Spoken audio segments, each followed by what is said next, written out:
Excellent. We shall get cracking. Yeah. Perfect.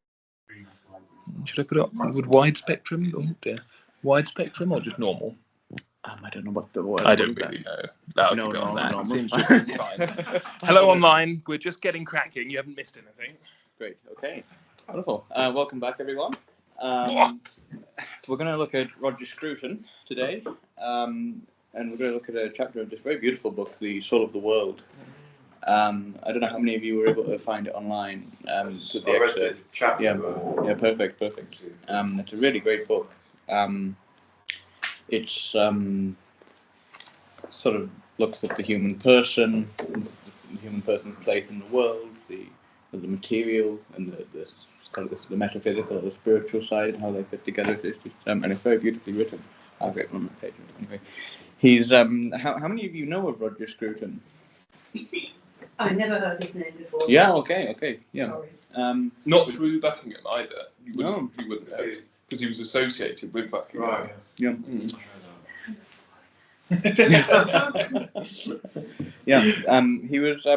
He was a fairly controversial figure because he was a very unapologetic conservative and of the most traditional and principled kind. He had a lot in common with Edmund Burke, who we looked at last week, last seminar, 2 weeks ago, and he had this extraordinary gift. He never described himself as a philosopher primarily, but a writer. And he wrote on everything, every subject. He wrote on architecture, music, politics, history, philosophy, even rock music. Nothing was off limits for him. And he also wrote novels as well. He had a remarkable gift. And he, so I'll tell you a little bit about him. He grew up in High Wycombe, with parents who were only nominally Christian. In his diaries, he talks about how he used to always be arguing with his father over politics. His father was a very liberal figure. Even from his childhood, he was inadvertently being formed in a very critical mindset and yearning after something like conservatism, although it didn't occur to him for a long time what it was. He went to Cambridge to do natural science, but then decided to go do philosophy. He ends up doing much later he does a PhD, sort of following that all the way through, and does a study in art and imagination with Elizabeth Anscombe, who was quite a famous philosopher of the day. During his university years, he did a trip to Paris, and he was in Paris during the famous student riots of '68, and he was absolutely horrified by what he saw there. He said, I quote, "I suddenly realized I was on the other side. What I saw was an unruly mob of self-indulgent, middle-class hooligans. When I asked my friends what they wanted, what they were trying to achieve, all I got back was this ludicrous Marxist gobbledygook. I was disgusted by it, and thought there must be a way back to the defense of Western civilization against these things. That's when I became a conservative. I knew I wanted to conserve things rather than pull them down." He had a very, very strong feelings about what was going on in Europe, and made it his whole academic career and his whole life work to put forward a positive vision of the alternative. It's also a pivotal moment in 20th century political philosophy, because figures on the left also criticised the 68ers for, in somewhat similar language, sort of kind of making it a bit of a nonsensical movement, a kind of like much more emotional kind of rage movement of the 68, rather than something visionary. So someone like Slavoj Žižek on the left of political philosophy also criticises the 68ers, because ultimately what it fell prey to was the integration of revolutionary spirit, as far as he's concerned, into a broader capitalism. That's when these kind of ideas became commercialized, and actually they didn't really mean anything. So as Scruton's saying, they didn't really mean anything. It was all a bit sort of silly, and left-wing philosophers were also doing, sort of making the same argument. It's true. It's very interesting to note that. I mean, Herbert Marcuse was one of the intellectual precursors of what became a student, right? But Herbert Marcuse wrote in the 40s, and then his books were sort of rediscovered 20 years later, and these students sort of claimed they were trying to implement some of the ideas there, but Herbert Marcuse disowned all of them. you haven't understood what I wrote. In part because there was nothing practical about what was going on. And indeed, you say the sort of that unbridled revolutionary spirit is easily brought under the auspices of market capitalism. That's when it became commercialised and kind of much more of a kind of like hip movement to be a part of, rather than actually meaning anything fundamentally. Yeah, isn't it like a general thing nowadays with protests that this is very much a sort of emotional outage more than actually trying to change things just to show your emotions. And as literally kind of a feeling of despair. And Scruton's somewhat saying that, saying, it's confused. It doesn't really have a essence of what it is. Actually, Georges Brassens was a singer-songwriter, but his texts are very poetic.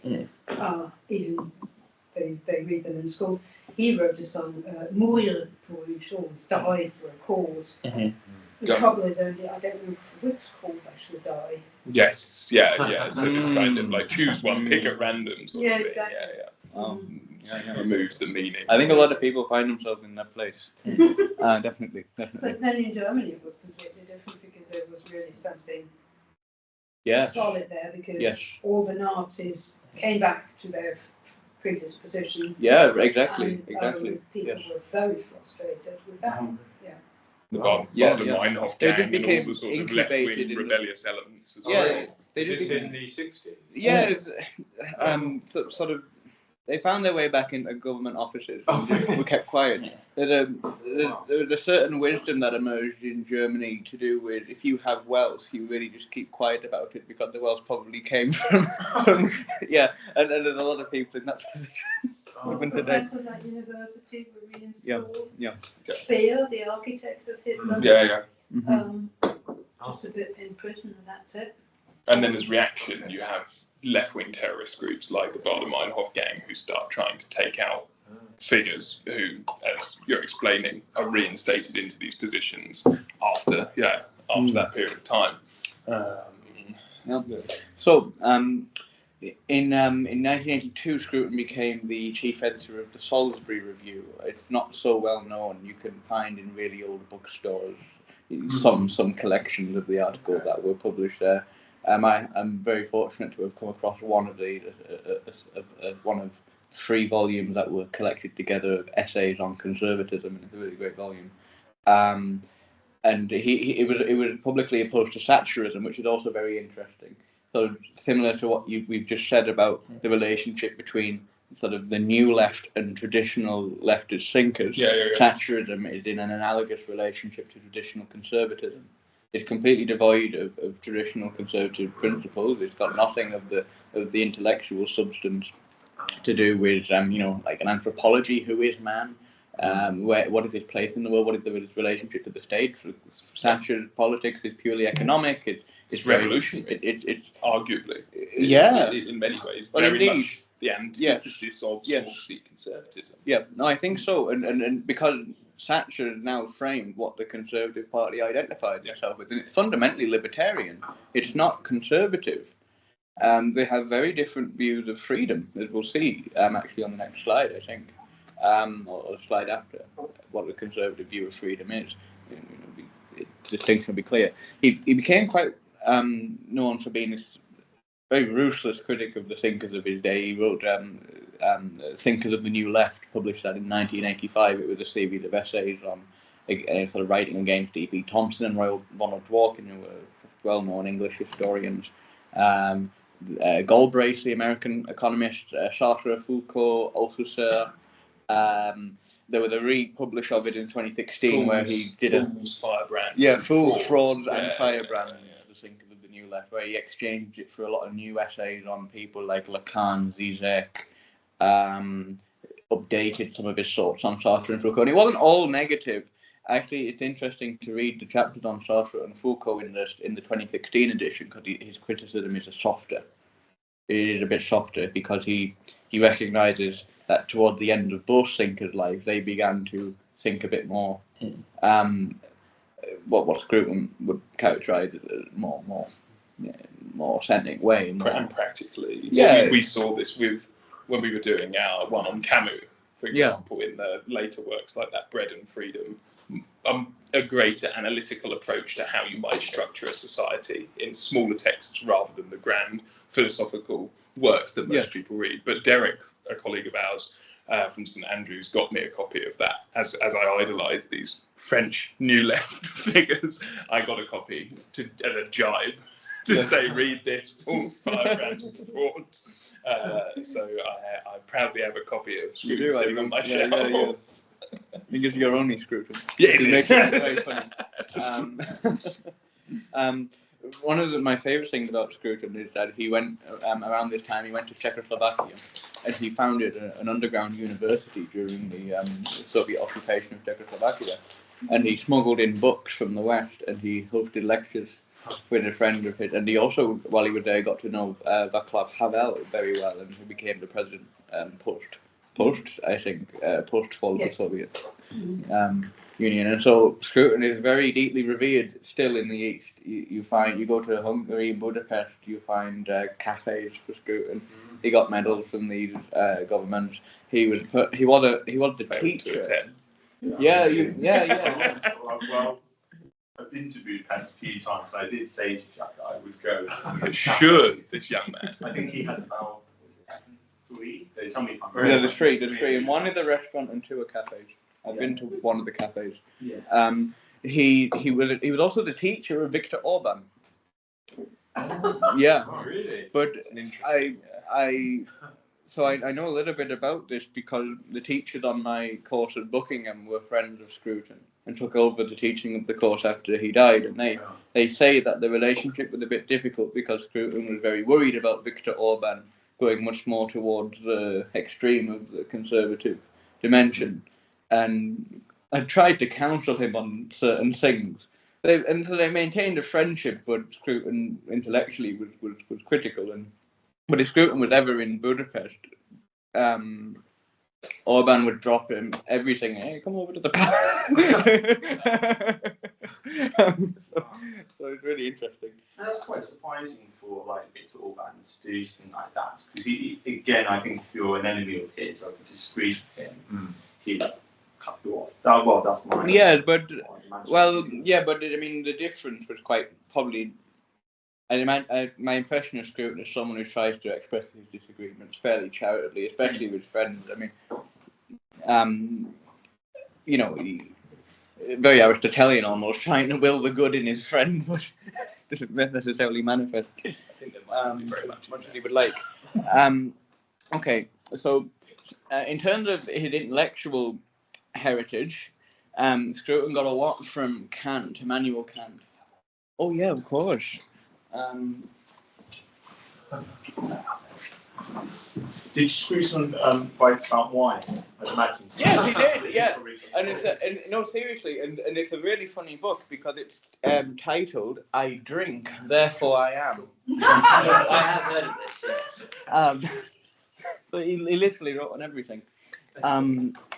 So he was greatly influenced by Immanuel Kant, who was very famous for what's called the turn to the subject, where philosophy became less about how how objects sort of are the standards, their own standard by which we know them. We sort of, in scholastic or Aristotelian philosophy, we sort of take the forms from the object. So the object in many ways is the measure of the mind, what the mind knows. For Kant, it was the reverse, that philosophy is about discovering human ways of knowing and measuring the world against that. So Kant made a very famous distinction between things as they are in themselves and things as they appear to us, and said we couldn't know what things were in themselves, only how they appeared to us. And that means you can, so you look at something like this and you think, well, it had a kind of a scientific order, a rational order, but then also had a moral order, in terms, I use it, to drink and to be social and stuff. And it had an aesthetic order as well, because it's got a good shape. And so these were distinct faculties that Kant tried to analyse. Scruton follows Kant in a lot of this. He describes the world of human experience as basically moral. He tries to understand the relationship between human experience and the brain, and says that he tries to show that they're very much related, but that what the human person is not reducible to matter. And this is a very dominant topic in his writings, criticizing science as too reductive, as trying to reduce the human person to chemicals. And his problem was that this doesn't tell us anything about how we actually experience the world. If you tell me where love is in the brain, that doesn't tell me anything about my experience of love at all. That was his contention. I think it's very persuasive. He also took a lot from the school of the personalists, who had their heritage from Kant. These were people like Martin Buber and Emmanuel Levinas, who wrote a lot about the I and the thou. We've had some conversation about this recently, Monsieur. Scruton very interested in this I-thou dynamic, that I am a subject, I address you as a subject, and this is sort of a common basis for us to share a community, and that's implicit in our language and in our ethics. Quaker, isn't it? Quakers only use thou and thee in their greetings to one another as well, historically.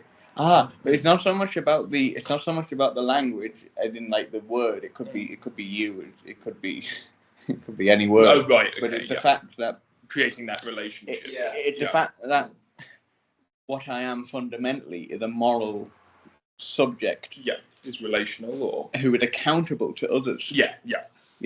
Precisely because I address another who addresses me as another.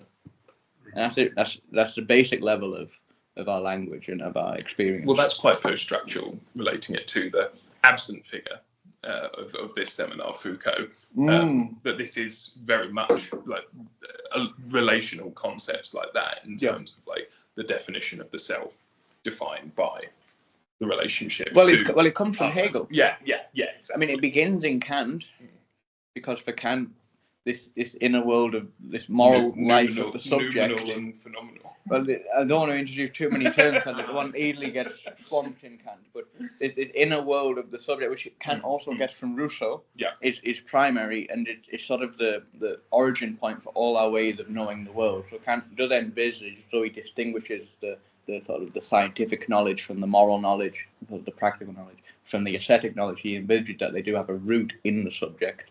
But whether he was successful is a long conversation. Scruton used the word face a lot. The face? Yeah, the face. Yes. Especially when he goes into architecture. Yes. The same relation comes back, sort of seeing really the face of someone. Mm-hmm. And that expresses the soul behind it, or the spirit. Because he starts with Hegel's whole theory about the mythic origins and the sort of scientific origins. He makes this sort of distinction, in which he gives to the mythic origins this theory of Hegel, which it's almost a new story. It's like one story, and then the actual story of humanity just works differently. Mm-hmm. And the face is then. Do you remember what the other story was? The other story is the realization of so it's with an acorn and a tree, and then the freedom of the human subject becomes the state, and the state is sort of the tree of the seed of human freedom. Right. Yeah. Mm-hmm. And yes, and for that there's a sort of natural beauty that needs to envelop in the state, and order, morality. Why do you think the state is the end result of the person? Why is it the tree? Well, he starts with talking about, well, Hegel himself, about property, and then about the household, economia, and then from there on the state, between the love of neighbors as well, which Scruton also goes into. And I think it has to do with gaining autonomy over sort of your own life and the way how to sort of organize things around you. Well, create in a way. Become creative human beings. Okay. So that's also sort of change from the sort of naturalistic hunting and gathering for survival, but growing into something transcendent in a way. In terms of how freedom would be characterized in that final development, is it an ordered freedom or a disordered freedom? I think it's an open question. Okay. Whether it's disordered or ordered, then.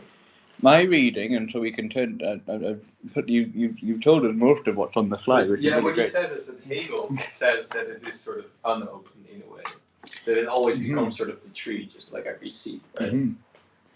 He says. But I don't know, Scruton agreed with that particularly. I thought he did. We can investigate this as we go. He said personhood is the telos, the end of each of us. That Hegel said that personhood strives to be realized in the state, in institutions. So, in other words, freedom is ordered towards and constituted by forms of government that bind us together in laws and in states and communities and so forth that are recognized, that are binding. Only there does freedom become concrete rather than being abstract and unconditional. And abstract, unconditional freedom is connected to the impulse to destroy the intruder, to cast out the critic, to submit to the powerful leader, to kill, enslave, violate the captive. Which he says disrupt the work of civilization and must be channeled in other directions or even suppressed entirely if we are to flourish as persons flourish in a condition of reciprocal accountability. So this is the inverted Camus Sartre de Beauvoir in the sense of freedom is rebelling against, rather than this, which is freedom is the actual operation of the state and its laws functioning well.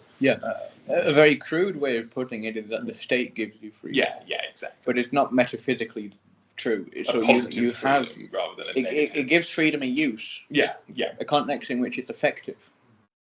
Apart from the state, we are intruders and critics and enslavers and murderers and all these terrible things he lists there. It's interesting if you look at Rousseau. He would say when you put a stick in the ground, you say this is mine. That is where all society is corrupted from. And indeed. Hegel and Scruton as well says that's the start of freedom. Well, what Scruton had a slightly different perspective than Rousseau on what actually it means to put the stick down. Scruton doesn't see it as a one-way thing. He says the last line here. It has to do with us being brought into a condition of reciprocal accountability. So the state isn't just about elevating one man over others, but it's actually about rights and duties which go up and down in the hierarchy and also horizontally between the institutions. So much like how Edmund Burke in the previous seminar was talking about how the rulers are in such a position that they this sense of their duty, of the duty of their office, must impress them to the extent that they ought to see themselves as servants, in effect. And so there's supposed to be this reciprocity in governance. And if you don't have that, you have tyranny, and that's no better than sort of the former state, where tyranny is liable to emerge anyway, but it's just a much more fluid and chaotic tyranny where someone becomes powerful for a few years and then the tribe is disbanded or something because the resources are scarce or some bigger tribe comes along. Tyranny isn't sustainable, and it's not the telos of personhood, because because it doesn't recognise persons in a tyranny. You're just a use. You're a means to an end. You're not an end in yourself. So personhood is this quality which elevates us beyond all conceivable utilitarian abuses and being taken advantage of and so forth.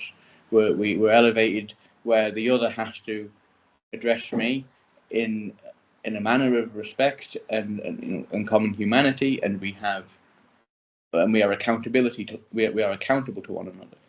So this is the kind of vision of the state which Scruton. It's quite contractarian rather than contractualist in that sense, that the reciprocal accountability is coming from the state. Oh, I can do that. Oh, you did. Coming from the state and its institutions, because it could come across at first when you hear something like that with the reciprocal accountability, could come across as quite Lockean in a way, that coming out of a sort of barbaric, potential, tyrannical state of nature, you need to have, but for Locke, rights to establish those against the potential barbarity, savagery. But it's interesting that he grounds those much more not in rights, not in sort of, I suppose for him maybe that would still be a bit abstract, and he grounds it in very solid foundations of institutions that have been established over time somewhat in building up to this telos, as you're saying, rather than what Locke would say in a similar vein. I think that last line sounded quite Lockean in a way, but Locke would ground it in rights rather than institutions. Yeah, indeed. And I think another, I guess, related characteristic of this difference between Locke and true conservatism would be that I think for Locke freedom is negative, or the role of the institution in relation to freedom is negative. So the government is there to tell you where your freedom ends. For a conservative like Roger Scruton, the government is actually there to give you also a positive dimension for how you use your freedom. You use your freedom through these channels, because these are what sort of bring you into the fullness of your humanity to operate within a juridical framework or a democratic framework. These are fundamentally human things for Scruton. Or even on the smaller scale level, to operate in a town hall where we drop all the reasons which would lead us to treat one another as slaves or or as things to be used, and we abandon that for something else, something higher. Okay, so she also mentioned this idea of a civilizational miss, and so Scruton is interested in this chapter about really, I guess, where this idea of the person comes from and how societies maybe emerge to reflect this. Indeed, where do the kind of civilizations where personhood is protected come from? How do they emerge? And he begins with the simple observation that when people are settled in a place, they experience a dominant metaphysical need, the need for authoritative proof that this place is ours, that we are entitled to it and can call upon the law of the universe to protect our right to it. And then he connects it to what he sees primarily the religious foundation, one in which people assemble to protect their household, their ancestors and their gods, and in which each family gained an enduring foothold. Religion and family go together as a single and eternal imperative, and from their union is born the household, the regime of property, and the sacred sphere of domestic life. So two things there. This dominant metaphysical need to say this place is ours, that we belong here, and then it's then connected to a religious impulse, which then becomes concrete in, first of all, the household, and then property, and then goes out from there.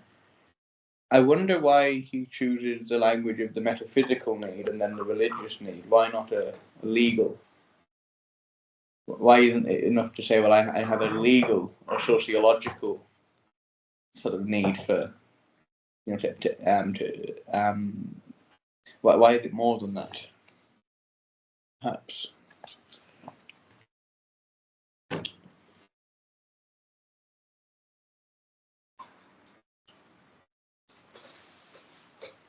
Or why wouldn't a state on its own maybe be enough to guarantee that? Maybe they experience their own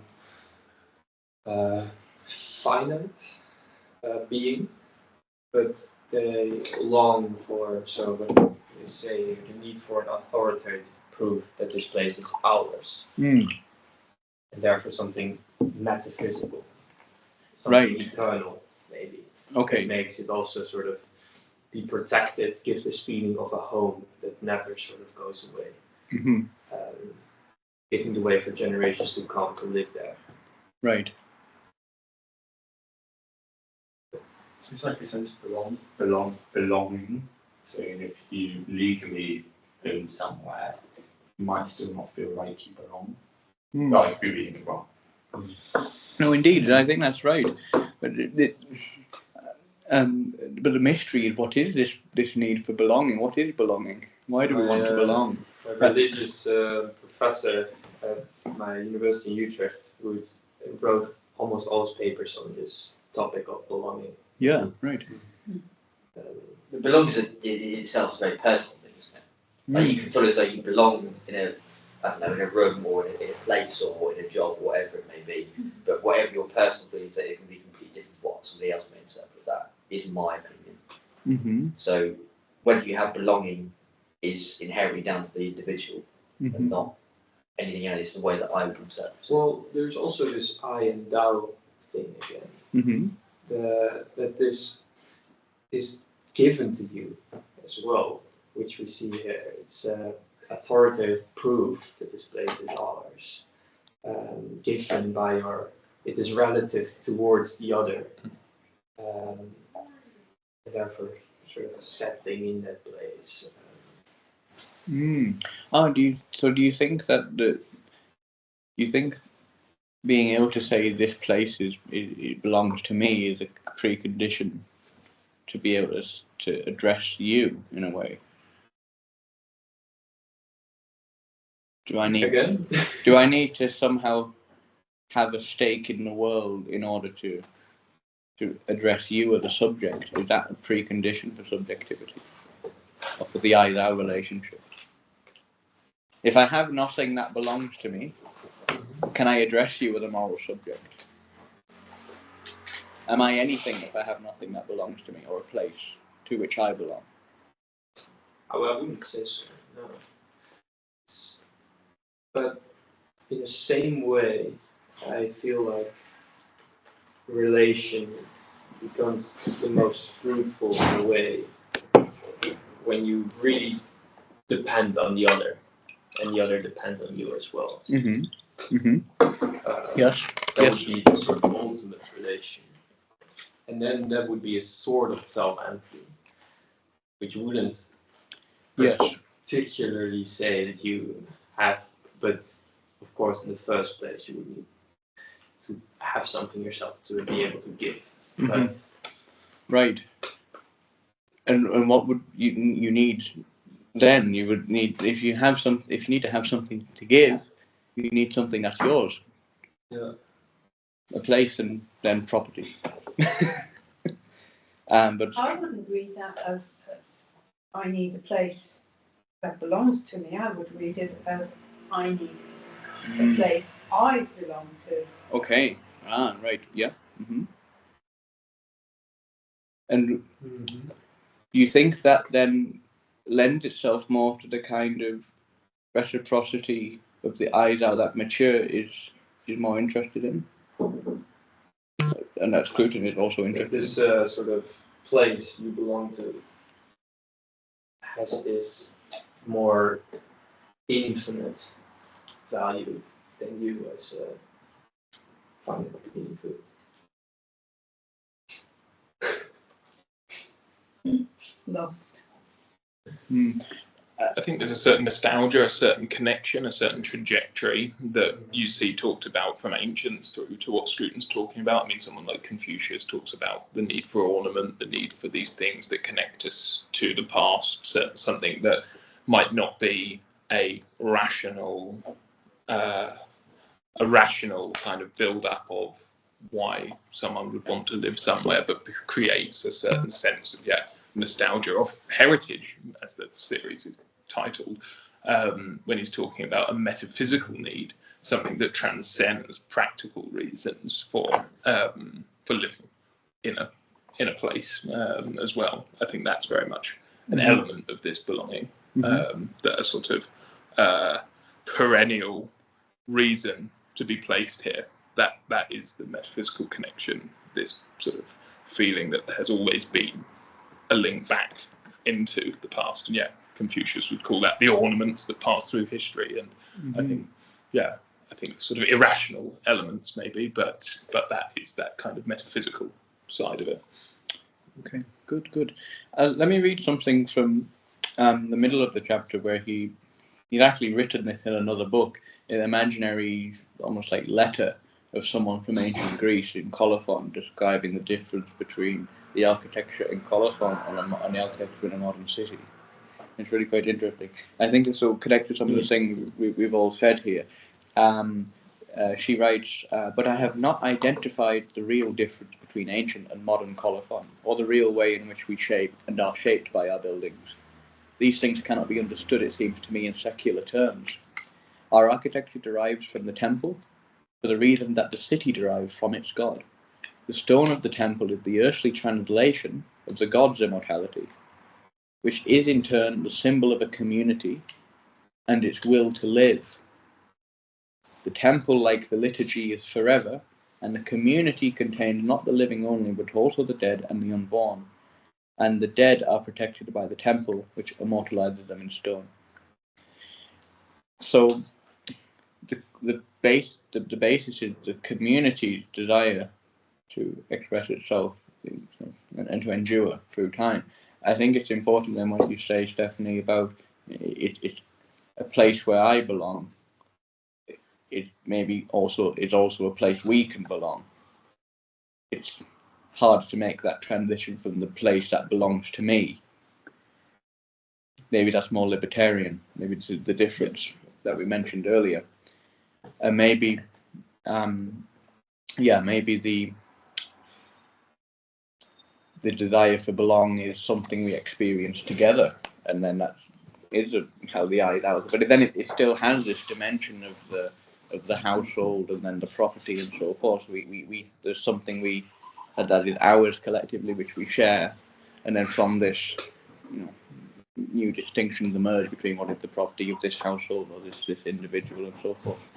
And then from the community we just read comes the first concretization of that in the temple. We read also in the second paragraph of this slide that this sense of belonging has a religious dimension to it. Scruton said the ancient city has a religious foundation primarily, one in which people assemble to protect their household.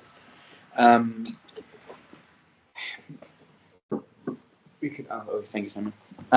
He elaborates on this to try and help us understand why it might be a religious impulse and what that might mean.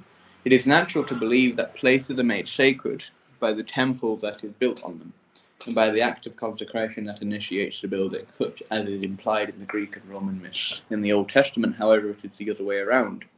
Patriarchs erect altars, make sacrifices, bestow names on places rendered holy by some encounter with God and his angels. And this feeling was bound up with two others, their conviction that God was a real presence among them, and their sense of the land as a gift, not a gift to the present generation to use it at will, but a gift to a people in its entirety and for all time, a resource to be renewed and passed on. Sacred places are protected from spoliation, they are steeped in the hopes and sufferings of those who have fought for them, and they belong to others who are yet to be.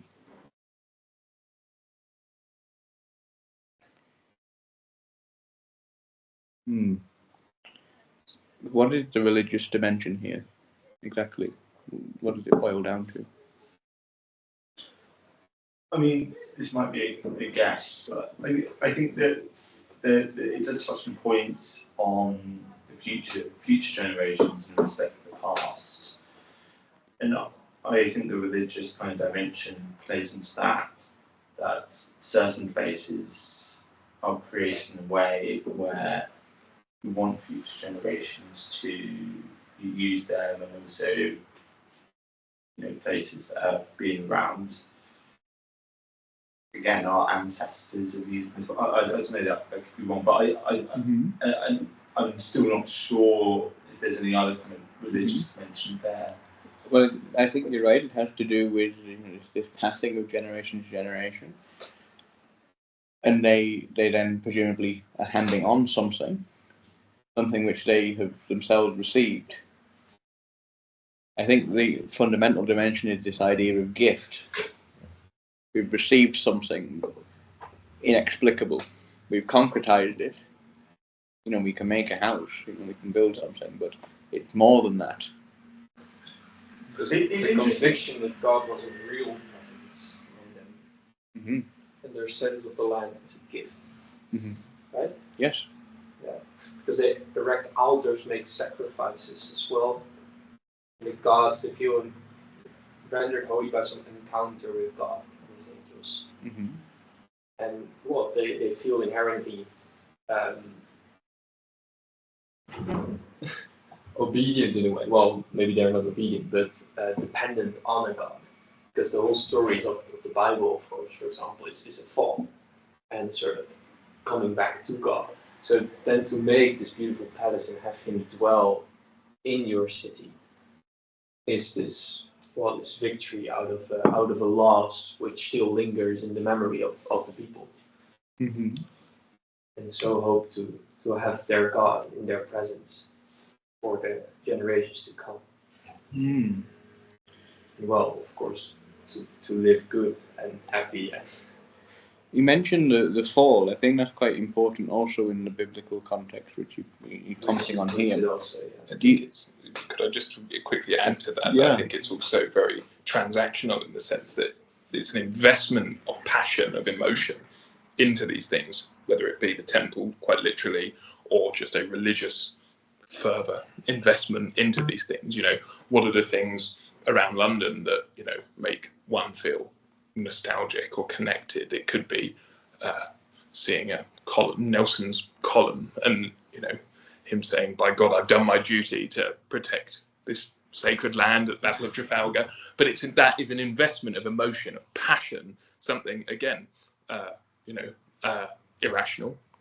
It transcends our practical understanding of what a state is, but it's an investment that was put in, and thereby when we see it, when we interact with it, we get something out of it that connects us to that place, to that period, but a period of history long before us that's passed through to us that we're taking something away from as well. I think the term as like a gift, it's given to us as a gift, is kind of reminds me through documentaries or something where they kind of interview these aristocrats who have this big house or a great place, and they refer to themselves as a custodian, to give it to their future generations. They live there, it is theirs, but they have to preserve it for others, and they don't almost see that place, I guess, on a different level with Nelson's column, that's owned by essentially, I guess, all of us. We're a custodian. We don't own it ourselves. These kind of aristocrats, they don't see themselves owning it. A castle, stately home. They see themselves as custodians, responsible stewards. Essentially. Yeah. To pass it on. Yeah. And it's more of a gift that they have the ability to be able to live there, or the responsibility to live in such a nice place, and then to pass on to others, rather than to change the fundamentals. That's very good. I don't know if you're referring more to if sacred spaces refers more to like property, or can it refer to other things as well, or are you using it more to refer to other things, like spaces in general? Well, he's going to say that sort of out of this sacred space, the temple and the garden, that everything becomes sort of sacred, that's going to be built around it, right? Even the houses in the streets will sort of reflect that order and the openness between the colours as well. Okay. So it's interesting, like what is then sacred? Yes. So is it pretty important for human dignity to have buildings that have this dignity, a sense of sacred? Yes. And yeah, maybe he's coming on to this. Yes, he is. He is. To what extent it's harmful to human dignity or our perception of it if buildings are merely functional. And yet if our home has a soul to it. He's also going to talk about sort of the banners that are put in front of buildings. The billboards. For example. Oh yeah. Like you go, I mean, I have a picture of this much later on, but you go to Piccadilly Circus, one of the most beautiful buildings. It's our Times Square now. But they're so beautiful behind the screen we put there. Bastardized by but also a mosque as well in another faith. A mosque would be built on the highest point. Yes. And everything would be structured around on the basis of the sacred. Yes, exactly. Villages around the church as well. Yeah. So let me try and just draw a few threads together. That's all very good. We've talked about gift. We extend ourselves through what we give on to the next generation. That's often what we have ourselves received, and that process of giving and receiving maybe has an inexplicable origin back in time. How long have we been doing this? How long have we been building up an inheritance for the future? It already has the character of the sacred because precisely what you say, Jonathan, you can't say it belongs to this person, but it belongs to us. And I think the question is, what did is there a more? Can we understand why Scruton might call this a religious idea, let's say, or connect it to civilizational myths, or to use the language of religion to cite the Bible here, indeed, in a way that's more concrete than just sort of the humanist sense that we give on. And that's why I was interested in you mentioned the fall briefly, because this is precisely where Scruton goes to, and I think maybe this will clarify maybe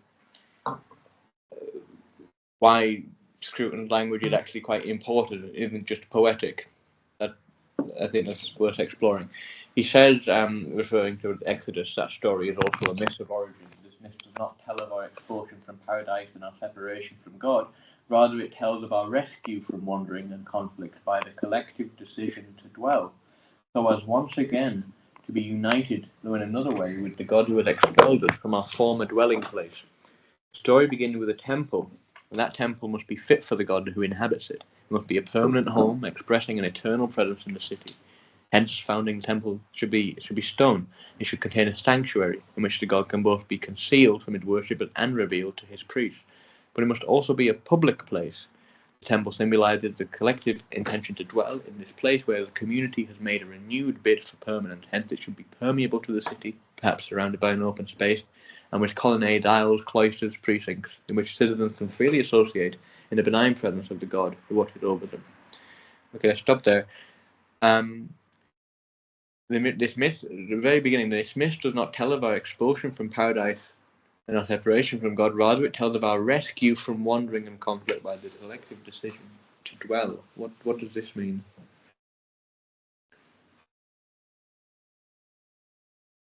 Thinking also of Scruton's concept of personhood, which we discussed, how freedom comes about, and maybe what is this we're saved does from. he make like a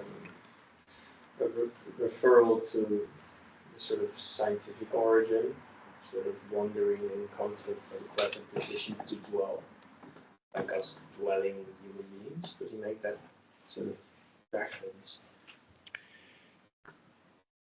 Do you mean is there a transition from a primitive way of living to a? Yeah, well, in general, I find it difficult for him, to sort of place how he looks at the fall, because he see. looks at it as a myth, right? Mm-hmm. But at the same time, it becomes very real because Well, we yes. do sort of Yes. structure our society around this myth. Exactly. But in a way, it also does make this sort of change in history because we are like sort of nomads, and then we sort of suddenly start to live in structured society more. Exactly. Instead of hunters and gatherers. Mm-hmm. I think this goes back to the opening where we read about freedom being concretized in the collective decision to dwell. Now personhood emerges for the first time, and we're no longer wanderers, vagrants, intruders, violent people. For Scruton, the fall is characterized by an atomism. So we're scattered, and we don't belong anywhere, and we're violent towards one another. And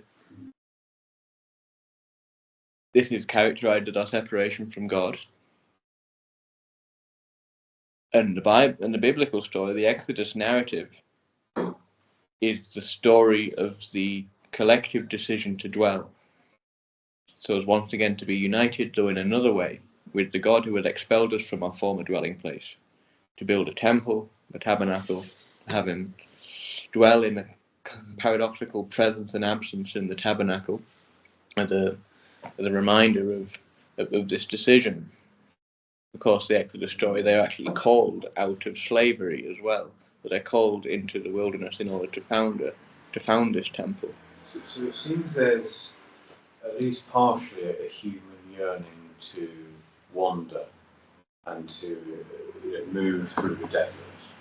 And I wonder if those in that state almost lose sight of the deeper yearning, which is to dwell, which is to be at home. And they're not able to realise that deeper yearning until they actually are at home. So some people have this as a conversion experience, that they thought that they didn't want to have this conversion experience, but then they talk of this as though they've arrived home once they've had that experience. It's almost like they needed to go through that wandering and that experience of grappling or something of not being at home. The anxiety to settle as well. Yeah, but then it takes a community, it seems. It is that collective decision to dwell. So maybe it's hard just to dwell on your own. So you're waiting for the community, it seems, to make that decision. Yeah. And I think part of the apprehension is because a collective decision to dwell enjoins responsibility, that your freedom becomes part of something greater. And you yourself become part of something greater, but not without sacrifice. But then that brings you into the fullness of who you are. And it's characterized here really as redemption. Which is Scruton's interesting take.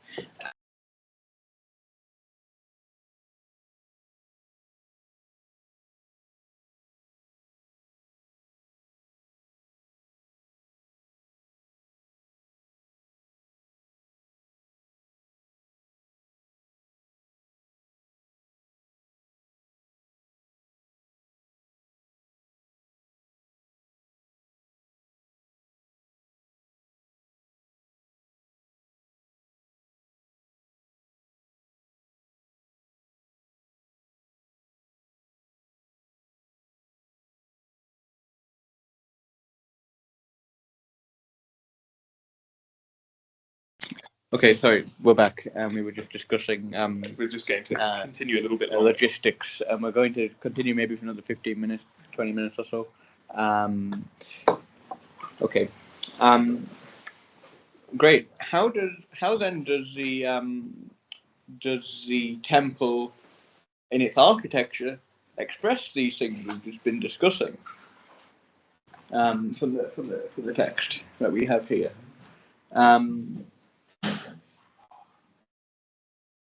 We read the temples symbolize this from about the fourth line, about the middle. The temple symbolizes the collection intention to dwell in this place where the community has made a renewed bid for permanence. And it's also before that, actually, it's given some description as well. How did the temple communicate this collective intention to dwell? So they invite God, which I think it's a beautiful thing, because, well, to invite another being to stay with you. Want some more water?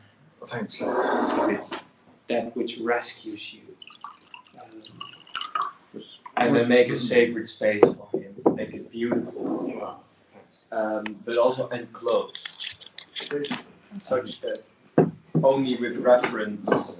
I'll get you some more water. It's only a little bit, are you sure? Sorry. So if God is especially this, well, he who represents this shift towards freedom in the sense of settlement, in the sense of belonging, if he is that who makes it sort of able, who enables that for civilization, who is this representation of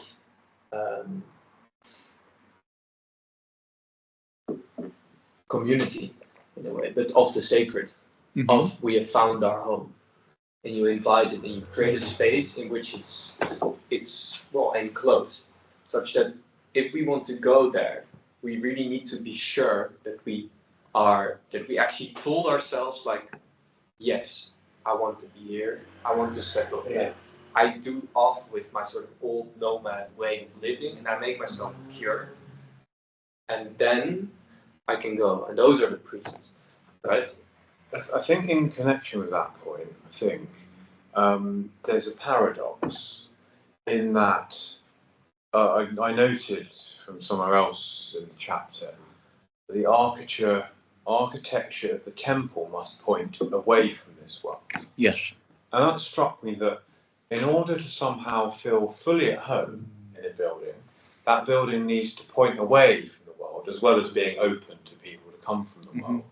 And if we had a building that was only worldly pointing, we can never feel fully at home there because the soul yearns for something more.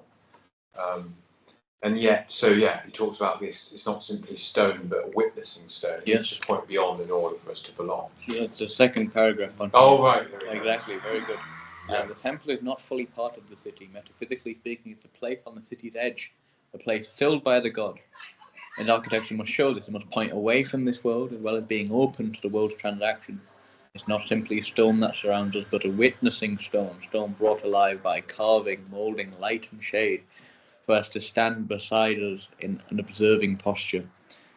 A thing about in the excerpts from the colophon narrative, which I haven't put on here, this fictitious writer describes the temple's columns as pillars of light, because the carving into it creates shadow and accentuates the stone in this way against the shadow.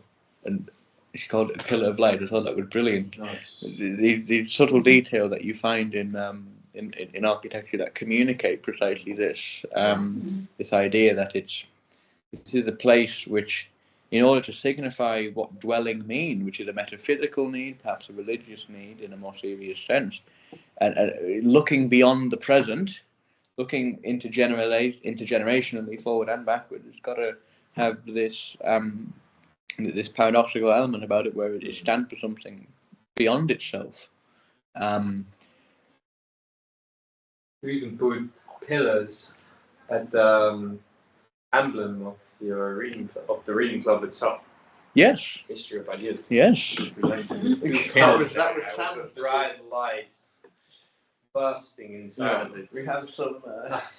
I suppose this is why humanism that's purely materialistic ends up not even being humanism, from my understanding, in that if human beings need something transcendent and you're giving them just a materialistic existence, then you end up not even valuing the human, and the whole humanist project falls apart.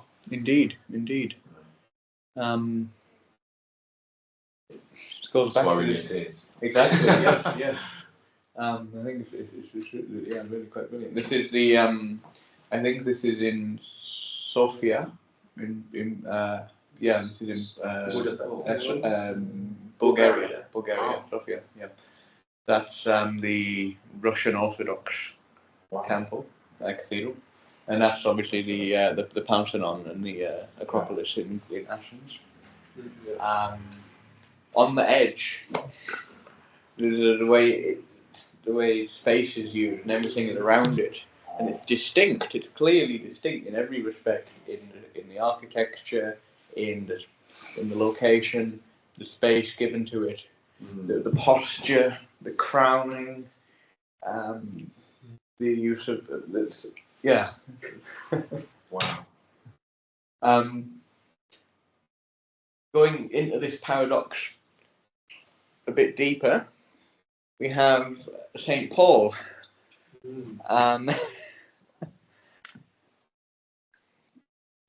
Where am I? Yes. The source of this feeling, this idea that the temple is on the edge of the city, but also open to it. This paradox, and then by extension also the paradoxical presence and absence of the God in all these different cultures in a tabernacle. The source of this feeling in the human psyche is touched on by St. Paul in the first letter to the Corinthians. Do you not know that your body is the temple of the Holy Spirit who is in you, whom you have received from God? The human body is the place where the other is both present and hidden, protected from me, but nevertheless revealed, when the right words are uttered and the right gestures made. There is but one temple in the world, wrote Novalis, and that is the body of man. We touch heaven when we lay our hand on a human body. In everyday life, we don't see things in quite that way, but in the intimacy of love, anger, or desire, I encounter the other as haunted by himself. I look into him, and he becomes the presence that I sense, but which flees from my attempt to come face with me. It is on this experience that we draw.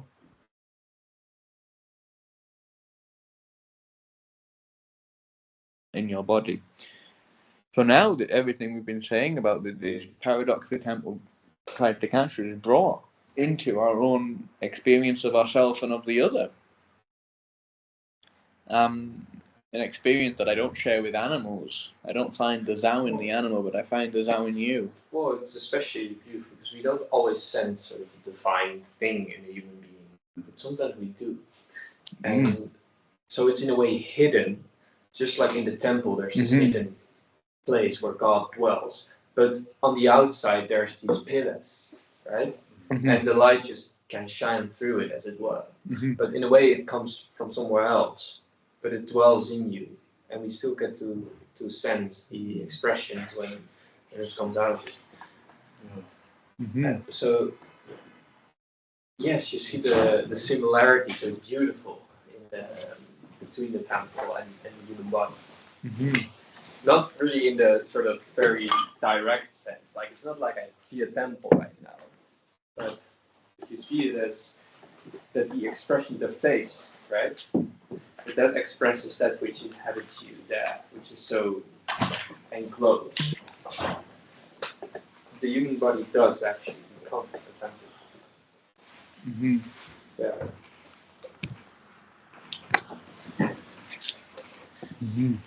Splendid. The rest of the chapter. We here? Or the next one? I think we're there. Addressing the world. Oh no. Here we are. Addressing the world. Great. Yes.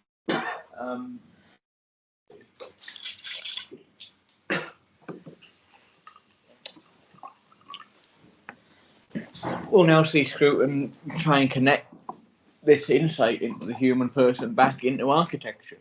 The chapter basically is this back and forth between the world and us.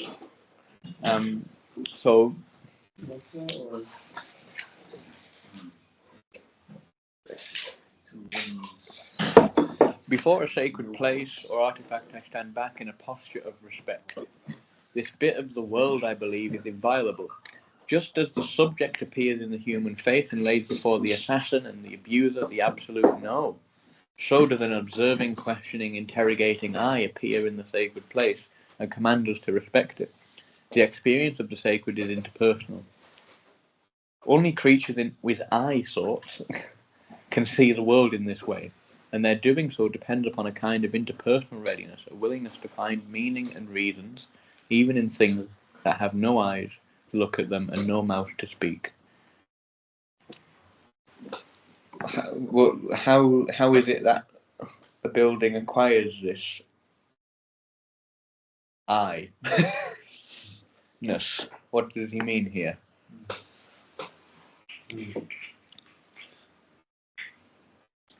Well, primarily just the sort of human needs, I would say. Like how we see the human being as sacred. Mm-hmm. One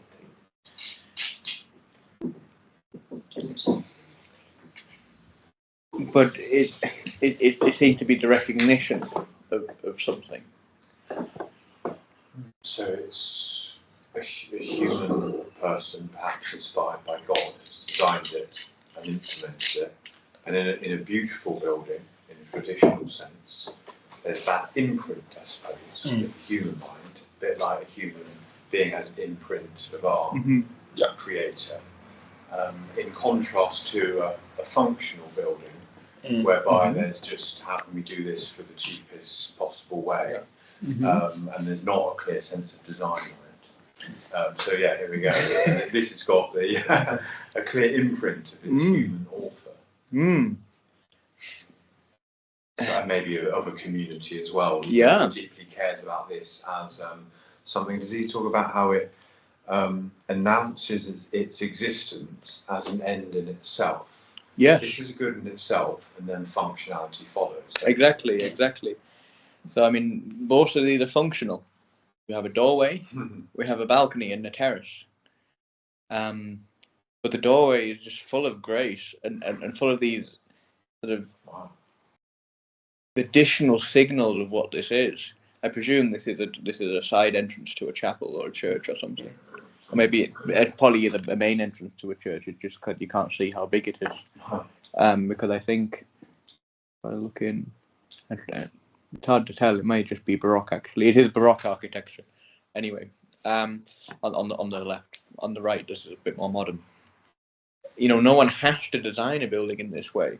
But in these additional ways, we see that these places are inhabited by subjects, by people with eye sorts, as Scruton says. Because the buildings themselves are more than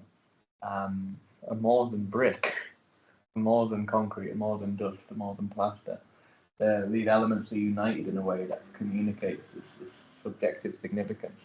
These are places we really want to dwell in. These are communal spaces. These are places of beauty, which signal. And when he says and then functionality follows, I suppose one angle on that is if it's clearly something that is to be cared for. People will care for it and look after it, and then it'll probably the door will carry on being well oiled, as it were, because people care about it. I just thought I'd give a little visual for the people online. Oh, okay, I have to do it again now.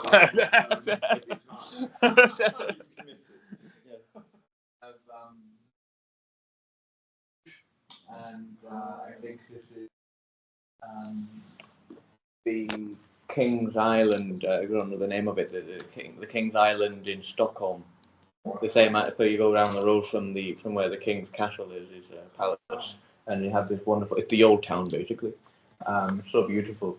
Again, the collective desire to dwell in all the richness of what that means.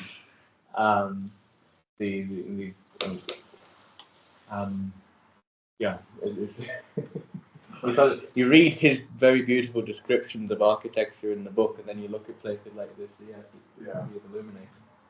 Okay. There we are. We mentioned a little bit earlier about desecration of the public space. A public space is not an unowned space, but one in which the many spheres of ownership come to a negotiated boundary. That boundary may be a street, a sequence of facades, a skyline. It represents a side-by-side settlement of private owners and the way of life that they share. Hence, when the boundary is punctured or stolen by some private interest, we react to this as a desecration, especially true in cities whose chroniclers record continuous dialogue over centuries between neighbours, those who build nearby in the Anglo-Saxon term. The culture of consumption sweeps across them like a tornado, scattering in its wake the doll-like images of advertising models which wash up across the building and hide their face from view.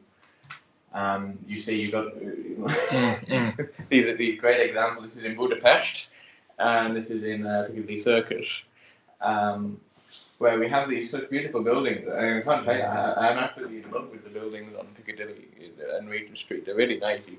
You can so easily walk past them. But we have these huge billboards that we just put indiscriminately in front of them, defacing the buildings entirely. I think as far as being devil's advocate there, you could say that the billboards have created the space as it is today. If you didn't have the billboards there, well, again, you could laugh, but then when you think about Piccadilly, when you think about Piccadilly Circus, you think of the billboards.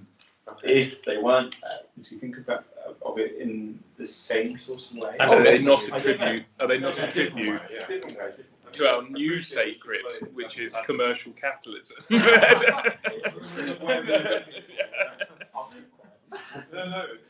appreciate that. It's a good observation. I mean, you still got that. I'm guessing that's the theatre there. Actually, no, I'll do that. Still adds a I'm coming back onto the screen. 1 second. There we are. This is what we're discussing at this point. I guess that's why people say why Times Square is so popular, because of the billboards, because of the bright lights. I mean, yeah, it doesn't have it. Yeah, but does this sense of popularity, does it give like a sense of belonging? And if it gives a sense of belonging, does it give a sense of belonging that is as eternal, as God-given as the buildings without billboards would convey to the population who looks at it? That's true. I think it was worth the pop though.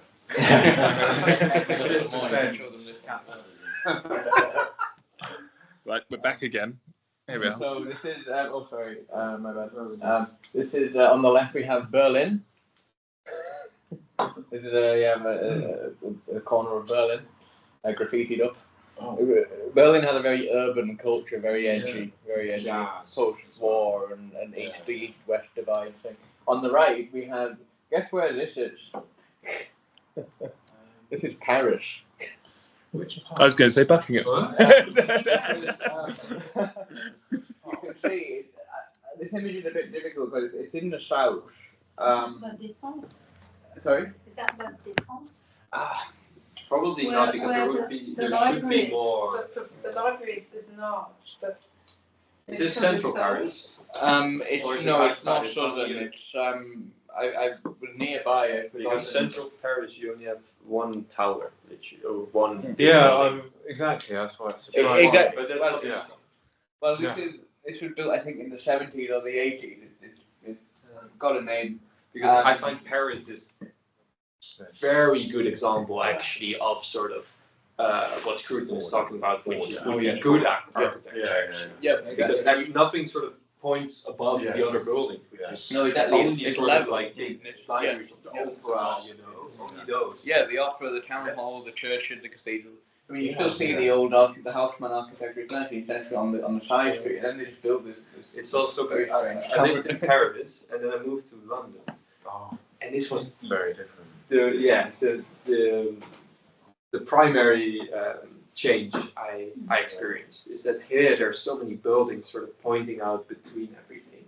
While in Paris everything was flat, and then you had La Défense, which was just outside of the center, the center, where all the big buildings were. So it was, and it really was a difference. It was a difference. Yeah.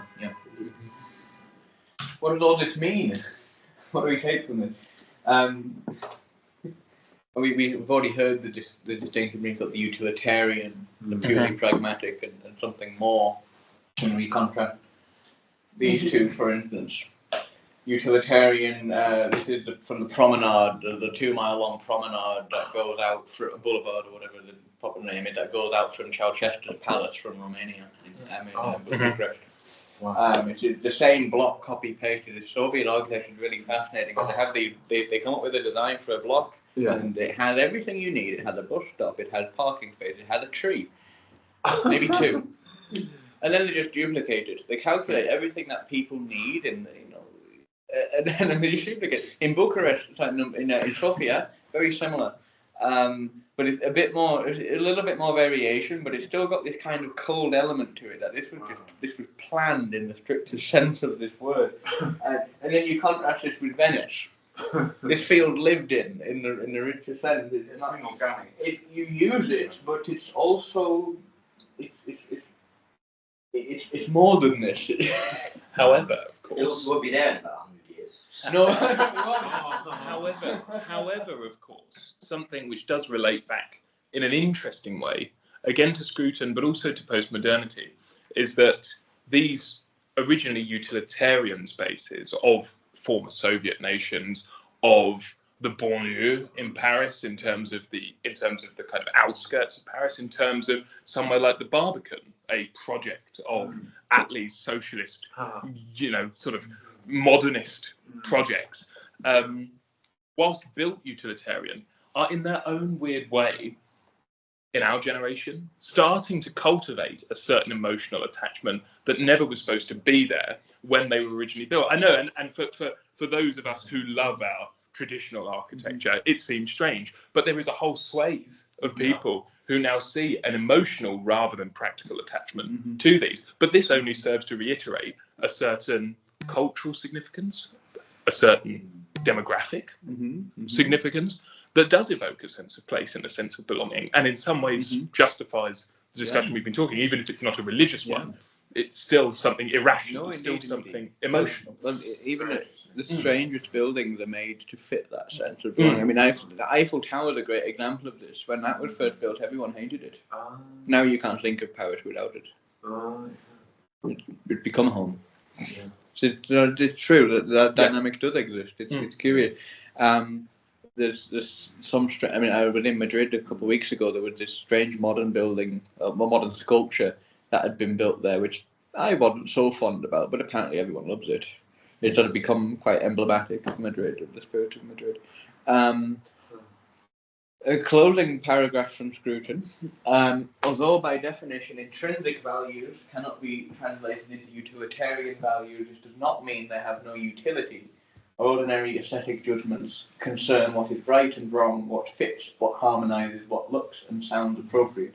Dressing right for a party, setting a table, decorating a room, and so on, all aimed at the right appearance, and the pleasure taken is inseparable from the judgment that things look as it should. There is an internal relation here between preference and judgment, and we become answerable to rational beings for our aesthetic choices, also for our planning, city planning. Through these choices, we are creating presences in the world of others. Presences in the world of others. I think this is the sense in which buildings have an eye, because they were authored by a subject who envisaged the world in a certain way and who designed a building to reflect it or to not reflect it, to reflect it in a negative way, or with a lack of inspiration. What they think of the result is part of how it matters to both them and us. In designing our surroundings, we are bringing them within the sphere of accountability to others and theirs to us. And in that sense, we are providing the world with a face. We deface the world when we scribble me all over it and invite others to do the same. Beauty is the face of community, and ugliness the attack on that face by the solid system, the scavenger. Beautiful. Wow. And of course, community is about creating a safe space. It's about creating something, which has belonging, heritage. There are other thinkers, Jack, that also like to create safety in the state. They want to steer the ship of the state out of danger. Yes. Those two thinkers are Disraeli and Oakeshott, and we hope you will be joining us in 2 weeks' time. 1 week's time. 1 week's time, yes. Wait, who? Disraeli and Oakeshott. Benjamin Disraeli. And Michael Oakeshott. Interesting. So we hope you'll be joining us for that. And in the meantime, have a wonderful week. And have a lovely rest of the evening. Yeah. Thank you for joining us this time. And thank you to everyone online. Yeah.